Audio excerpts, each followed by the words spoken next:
The black woman stands defiant in chains at dawn, her voice cutting through the Texas morning. You paid for me. Now do it. The weathered rancher removes her shackles and walks away. Then he had a wife. The crowd of rough men sees her as damaged goods, too proud, too defiant, worthless property meant for brutal breaking. Her fate seems sealed, endless servitude until her spirit dies. But the quiet rancher who bought her freedom carries secrets darker than the pre-dawn auction. He recognizes her face from a nightmare that haunts his past, when he failed to save her family from flames and violence. Now their lives intertwine in ways neither expects, but a corrupt sheriff watches from the shadows, knowing the woman possesses something worth killing for. Will their unexpected alliance uncover buried truths that could destroy them both? Or finally deliver the justice that has waited 3 long years? Before we continue, comment where you are tuning in from. Perhaps we will publish a story there. The morning sun barely crested the Texas hills when the auctioneer's voice boomed across the makeshift platform. Eve Johnson stood in iron shackles, her dark skin gleaming with sweat under the rising heat. Around her, a crowd of weathered men examined her like livestock. "What am I bid for this one?" The auctioneer gestured dismissively. "She's got some fight left, but nothing a firm hand can't fix."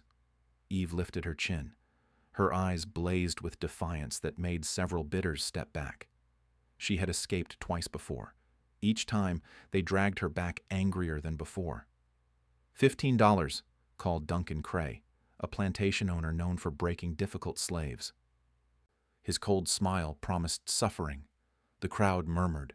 Most seemed content to let Cray have her. Eve was damaged goods, too proud for her own good. Better to let someone else deal with the headache. From the back of the crowd, a quiet voice spoke. $50. Every head turned. Jack Hollander stepped forward, his weathered face unreadable beneath his wide-brimmed hat. Years of sun and sorrow had carved deep lines around his eyes. His clothes were simple but clean, marking him as a modest rancher. The auctioneer's eyes widened. 50? For this one? Jack nodded once. He pulled out a leather pouch and counted out the money in silver coins. The metal clinked against the wooden platform. Eve stared at him. Something in his face was different from the others. Not cruel, not hungry for power. But she had learned not to trust appearances. The auctioneer took the money quickly before Jack could change his mind. "Sold to Mr. Hollander." Jack approached Eve slowly. The crowd watched with curious interest. What would this quiet rancher do with such a difficult purchase? Eve straightened her shoulders. Her voice carried across the silent gathering. "You paid for me. Now do it." The challenge hung in the air. She expected him to assert his ownership, to remind her of her place. Instead, Jack pulled out a small key and unlocked her shackles. The iron cuffs fell to the dusty ground with a heavy thud. "I paid for your freedom, not your servitude," Jack said quietly. The crowd erupted in shocked murmurs. Several men shook their heads in disgust. Cray spat in the dirt and stalked away. The auctioneer quickly moved on to the next lot, eager to distance himself from the strange transaction. Jack gestured toward a wagon at the edge of the clearing. "Ma'am." Eve rubbed her wrists where the shackles had chafed. She studied Jack's face for deception but found only weary sincerity. Still, she had survived 3 years by trusting no one. The wagon ride to Jack's ranch passed in tense silence. Eve sat as far from him as the narrow bench allowed. The Texas landscape rolled past in waves of brown grass and scattered oak trees. Jack's ranch appeared modest but well-maintained. A simple house sat beside a sturdy barn. Cattle grazed in fenced pastures. Everything spoke of honest work and careful stewardship. "That cabin there is yours," Jack said, pointing to a small building separate from the main house. "It's got a good stove and a solid roof." Eve's eyes narrowed. "What's the catch?" "No catch. You work if you want to work. You leave if you want to leave. Nobody gives something for nothing." Jack climbed down from the wagon. "Maybe I'm nobody then." Before Eve could respond, the sound of approaching horses drew their attention. 3 riders emerged from the tree line, led by a man wearing a sheriff's badge.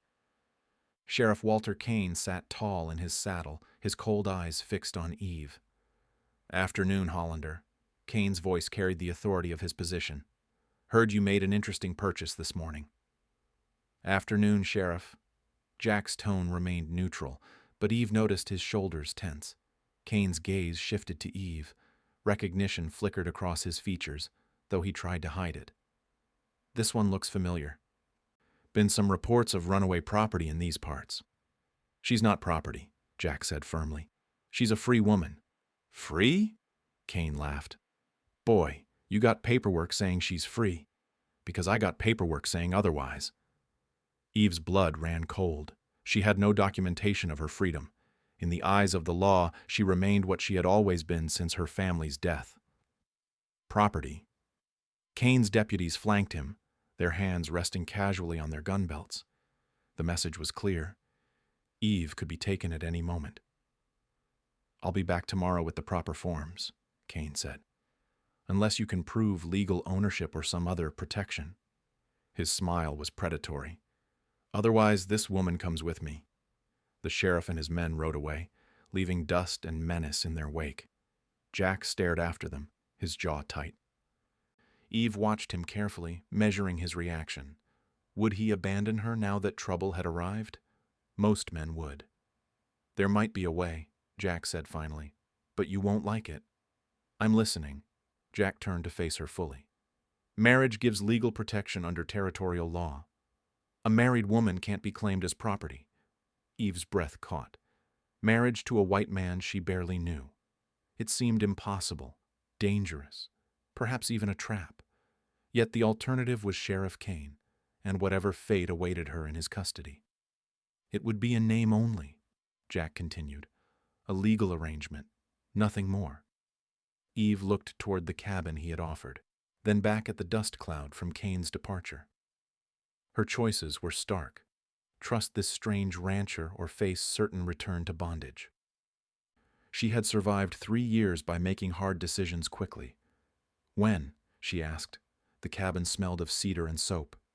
Eve ran her fingers along the rough-hewn walls, testing for weakness. Every door was an escape route, every window a way out. 3 years of running had taught her to never feel safe. Jack knocked softly on the doorframe. "Constance McCarthy is riding over. She's the local nurse and minister." Eve turned sharply. "You told someone?" "We need a witness for the ceremony. Constance can be trusted." Trust. The word tasted bitter in Eve's mouth. She had trusted before. It always ended in chains. An hour later, a sturdy woman with graying hair dismounted from a paint horse. Constance McCarthy carried herself with the confidence of someone who had delivered babies and buried the dead. Her weathered hands spoke of hard work and healing. "Jack told me what you need," Constance said, studying Eve with kind eyes. "Smart thinking. Kane's been looking for an excuse to flex his authority." Eve remained silent. Words were weapons that could be turned against you. Constance unpacked a worn Bible from her saddlebags. "This marriage will be legal and binding. You understand that?" "It's business," Eve said. "Marriage is never just business, even when it starts that way." Jack emerged from the main house carrying a simple gold band. "This was my mother's. You can return it after if you want."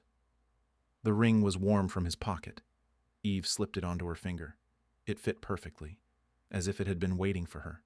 They gathered in the small parlor. Sunlight streamed through clean windows, casting everything in golden hues. Constance opened her Bible to a well-worn page. "Jack Hollander, do you take this woman as your lawful wife?" "I do." "Evelyn Johnson, do you take this man as your lawful husband?" Eve hesitated. The moment stretched between them like a bridge over dark water. Once crossed, there would be no return to who she was before. "I do." Constance smiled. "By the authority vested in me by the territory of Texas, I pronounce you husband and wife." No kiss sealed the union. No celebration followed. Eve signed the marriage certificate with careful script that surprised both Jack and Constance. Few women could write their own names so elegantly. "Where did you learn that?" Constance asked. My mother taught me, before. Eve's voice carried the weight of loss. Sheriff Kane arrived the next morning with 2 deputies and a folder of official papers. His confidence filled the space like smoke from a brush fire. Time to collect that runaway, Kane announced, dismounting with theatrical authority. Jack stepped onto the porch. No runaway here, Sheriff. Don't play games with me, boy. That woman belongs to the Whitmore plantation. Got the paperwork right here. Kane unfolded a yellowed document claiming ownership of one female, approximately 20 years old, property of deceased James Whitmore estate. Funny thing about that, Jack said calmly. She's not available for collection. And why's that? Eve appeared beside Jack on the porch. The morning light caught the gold band on her finger. Kane's eyes fixed on it like a hawk spotting prey. Meet my wife, Jack said. The word hung in the air between them. Kane's face shifted through surprise, anger, and calculation. His deputies exchanged uncomfortable glances. Your wife? Kane's voice carried disbelief and disgust. You married this woman? Yesterday afternoon, got the certificate right here. Jack produced the document signed by Constance McCarthy, registered minister and territorial witness. Kane snatched the paper. His eyes scanned the legal text, searching for loopholes. Under territorial law, married women gained protection from property claims. The marriage was legitimate and properly witnessed. This won't stand, Kane said finally. I'll contest it in court. Good luck with that, Constance said, riding up with perfect timing. I performed the ceremony myself. Everything's legal and recorded with the territorial office. Kane's jaw worked like he was chewing leather. His carefully laid plans crumbled before his eyes. The woman he needed to capture was now beyond his legal reach.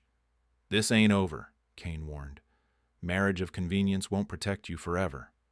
The sheriff and his men rode away, leaving bitter tension in their wake. Eve and Jack stood on the porch watching the dust settle. The silence between them felt different now, heavier, more complicated.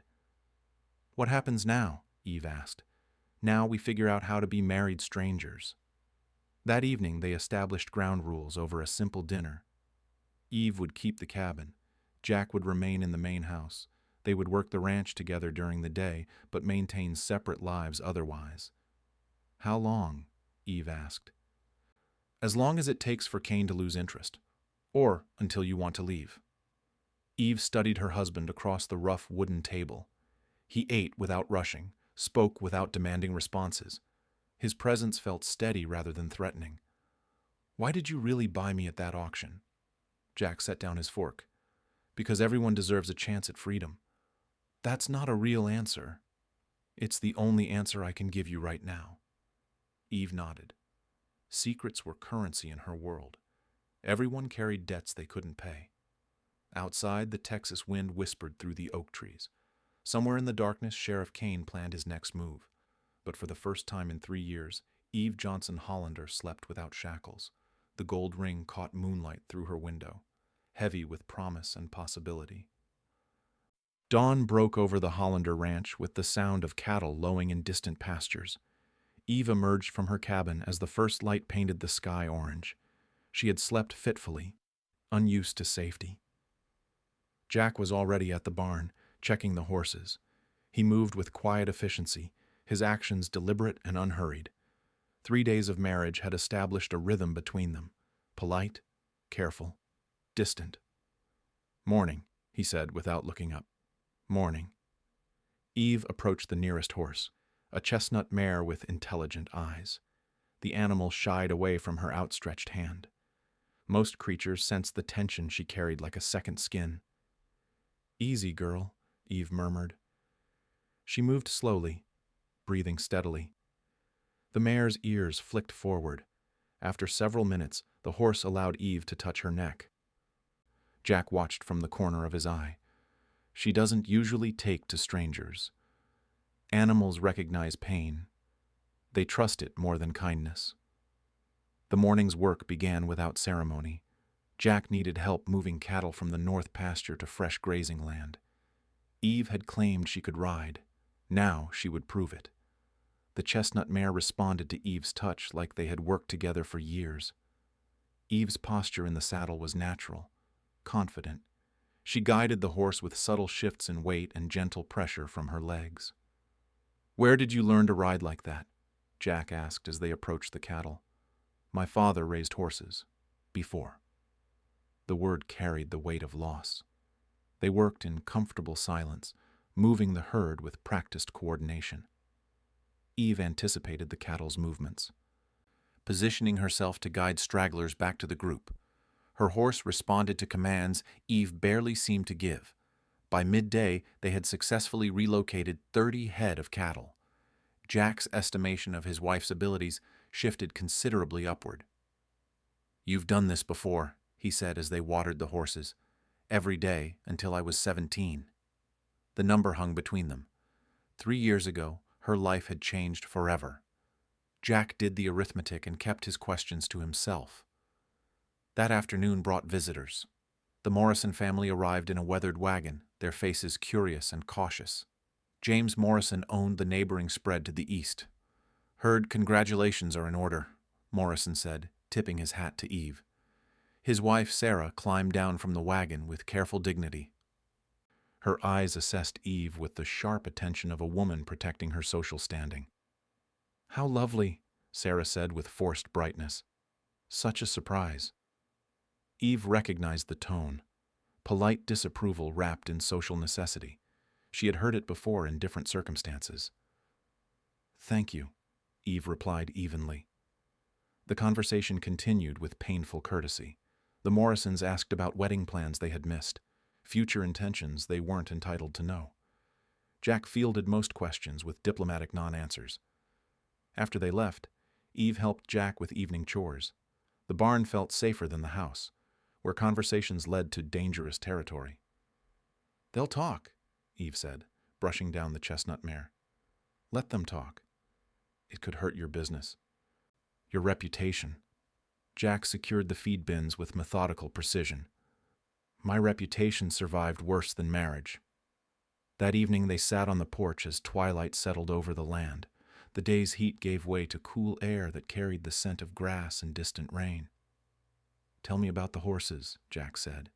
Eve was quiet for so long he thought she wouldn't answer. "My father bred the finest horses in 3 counties, Arabians mostly, some thoroughbreds. People came from as far as Austin to buy from him. What happened to them?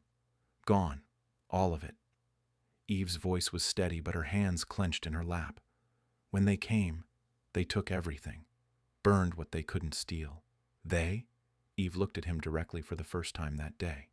"You really don't know?" "Know what?" "The night my family died.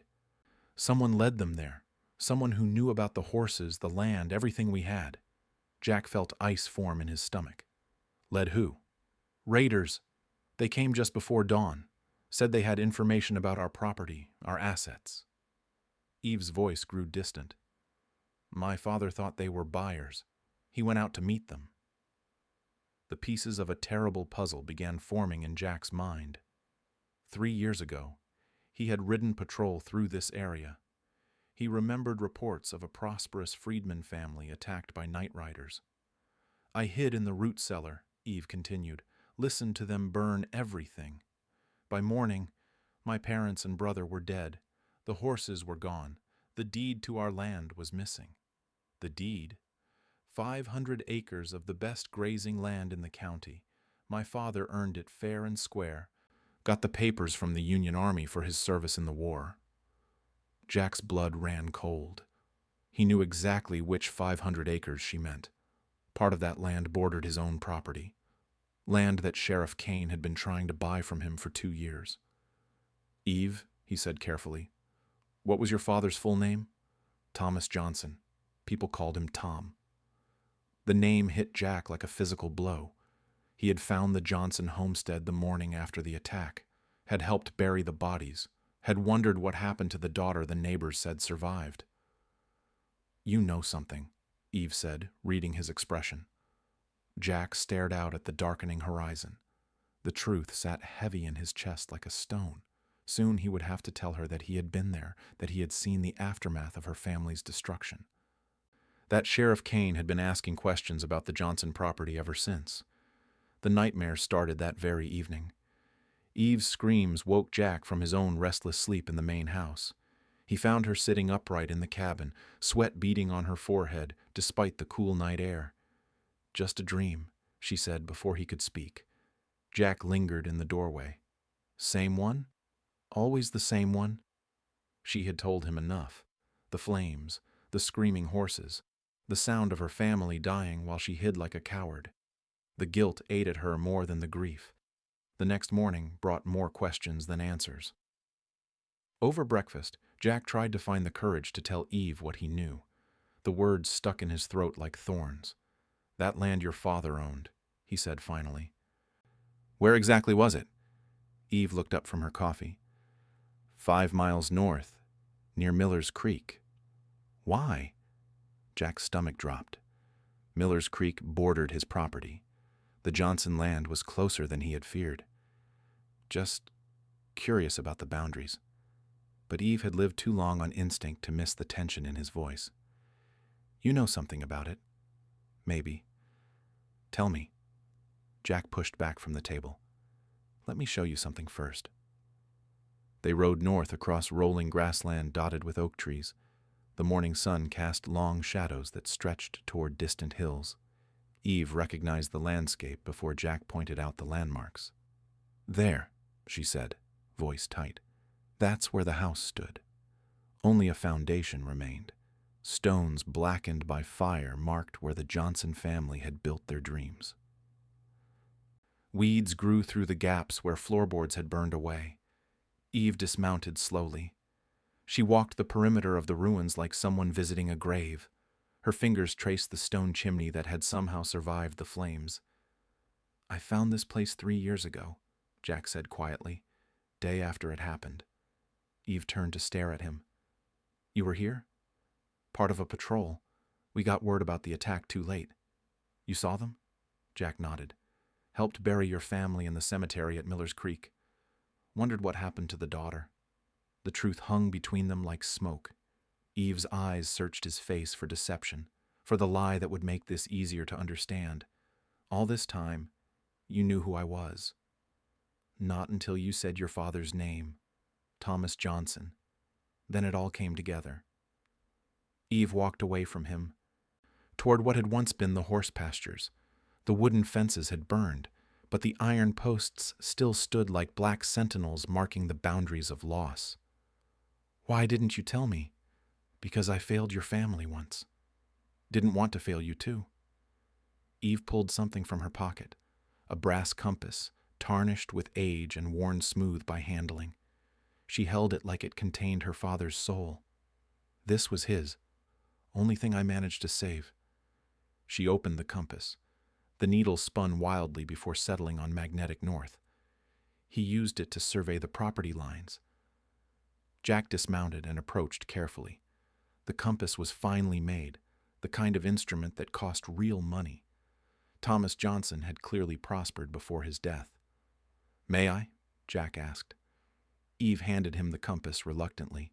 The brass was warm from her pocket. Jack examined it closely, noting the craftsmanship and the initials engraved on the back. TJ in flowing script. "Wait," Jack said. He had noticed something else. "There's a seam here." "What?"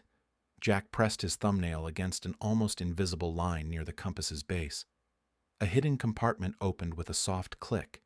Inside lay a folded piece of parchment. Eve's breath caught. "What is that?" Jack unfolded the document with careful fingers. Legal text in formal script covered the page, along with official seals and signatures. His eyes scanned the words with growing amazement. "It's the original deed to your father's land. All 500 acres. Eve snatched the paper from his hands. Her eyes devoured every word, every legal phrase that proved her father's ownership. The deed was legitimate, properly filed, and legally binding. "This makes you the rightful owner," Jack said. "Everything your father owned belongs to you." But Kane said the land was contested, that there were conflicting claims. Kane lied. The implications crashed over them like a wave. Sheriff Kane had orchestrated the attack on the Johnson family to steal their land. He had been selling parcels illegally for 3 years, pocketing the profits. "How much of this land has he sold?" Eve asked. Jack mentally mapped the area. At least half, maybe more, to settlers, ranchers, anyone with cash. "Including you?" Jack shook his head. "My property was already established, but it borders yours. Kane's been pressuring me to sell for months." Eve folded the deed carefully and returned it to the compass. The hidden compartment closed with another soft click. Her father had been clever, hiding the proof of ownership in the one item his daughter was certain to preserve. "He knew," Eve said. "Somehow he knew they were coming. That's why he hid the deed, so you could reclaim what's yours." They stood in the ruins of the Johnson homestead as the truth settled around them. Sheriff Kane wasn't just a corrupt lawman. He was the architect of Eve's family's destruction, the orchestrator of their murders. "What do we do now?" Eve asked. Jack looked at his wife, seeing her clearly for the first time. Not just a woman he had saved from an auction, but the rightful owner of prime Texas grazing land, the heir to a fortune built in blood. "Now we prove Kane's a murderer and a thief." Sheriff Kane arrived at dawn with 6 armed men. Their horses thundered across the pasture like an approaching storm. Eve watched from the cabin window as dust clouds announced their hostile intentions. Jack emerged from the barn, rifle in hand, but pointed toward the ground. His face remained calm despite the overwhelming odds.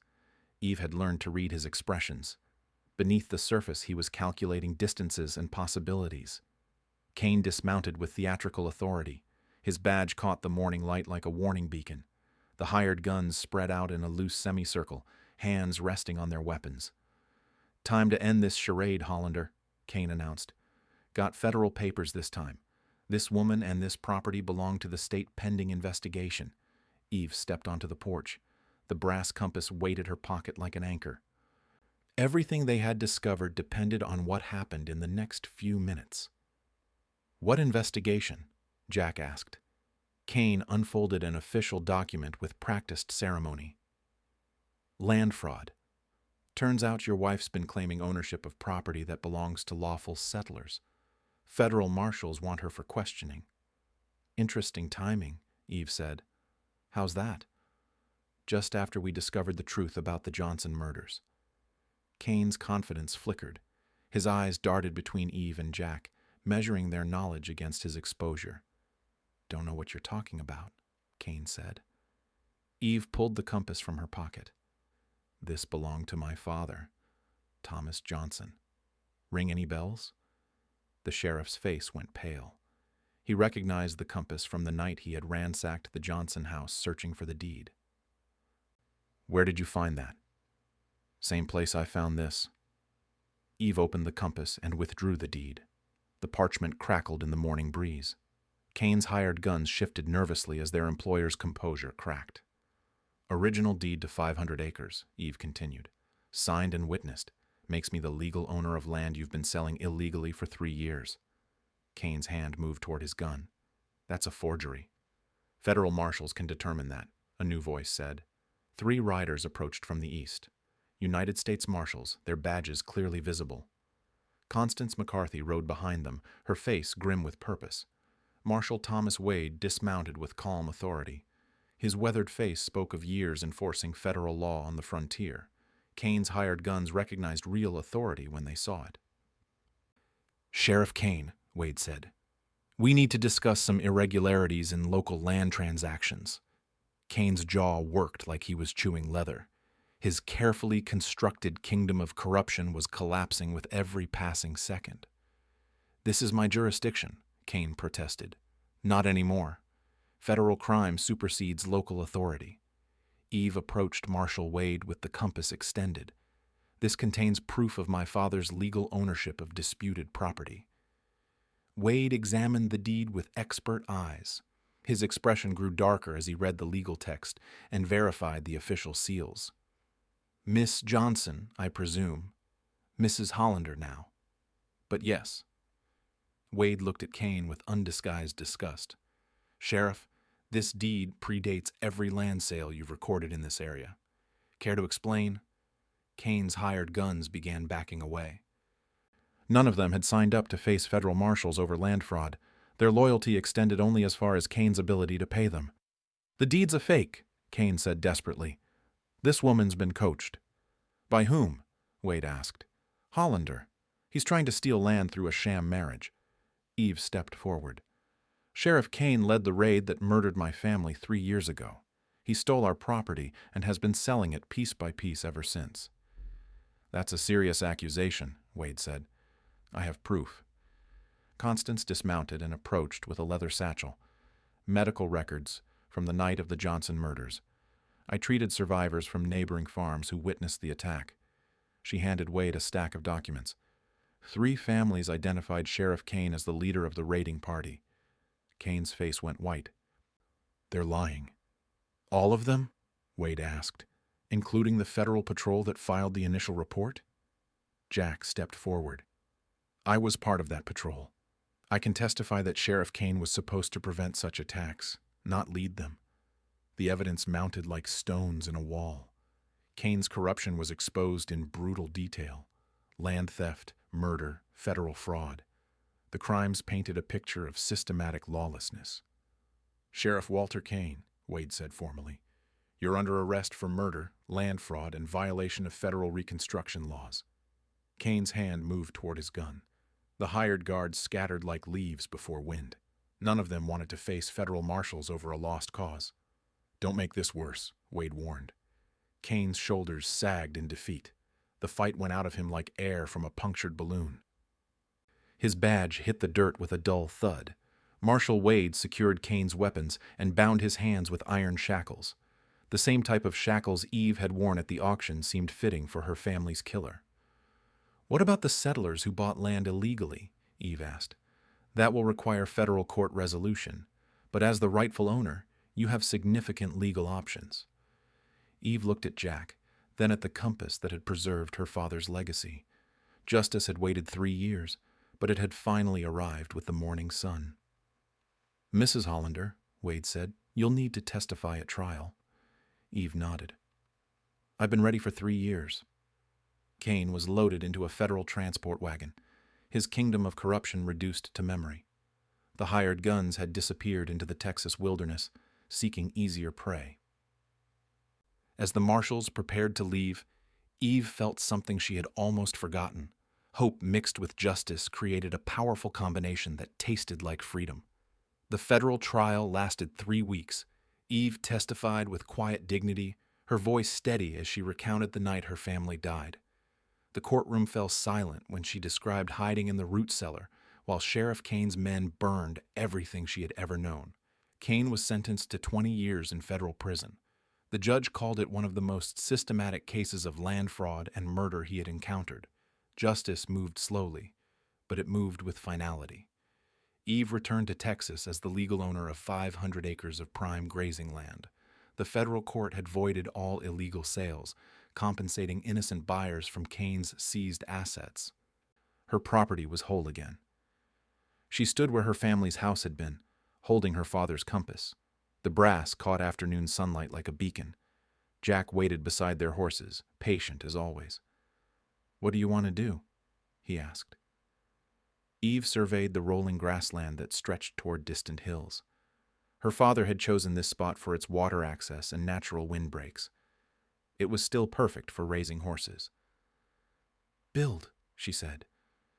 They started with a simple memorial. Jack carved wooden crosses from oak trees that had shaded the original Johnson homestead. Eve's parents and brother finally had proper markers for their sacrifice. She placed the compass at the base of her father's cross. The instrument had served its purpose, leading her home through 3 years of darkness. "He would be proud," Jack said. Eve wiped tears she had held back for too long. "I hope so." The crying came in waves after that. Years of suppressed grief poured out like water from a broken dam. Jack held her while she mourned, asking nothing in return.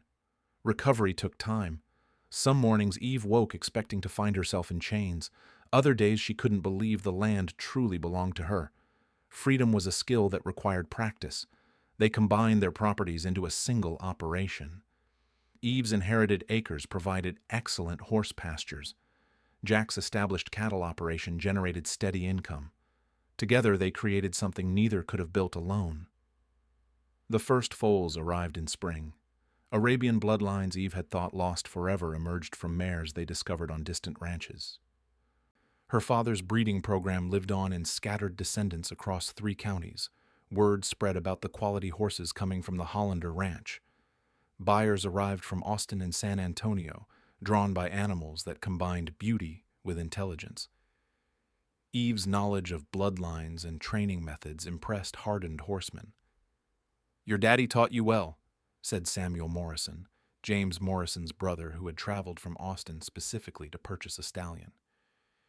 "He taught me everything," Eve replied, watching a young colt demonstrate perfect conformation in the morning light. The ranch became a sanctuary for freed families seeking new starts. Eve and Jack offered employment to those with farming or livestock experience. Small cabins dotted the property, housing workers who had become extended family. Sunday dinners grew crowded as the community expanded. Constance McCarthy presided over meals that featured foods from different traditions. Former slaves shared tables with white neighbors who had come to respect Eve's leadership. "Never seen anything like it," said James Morrison during one such gathering. His initial skepticism had transformed into genuine admiration. "People are people," Eve replied, passing cornbread around the long wooden table Jack had built to accommodate their growing household. Their marriage evolved gradually from legal necessity to genuine partnership. Shared work created shared trust. Trust deepened into affection that surprised them both. Jack found himself watching Eve train horses with something beyond professional respect.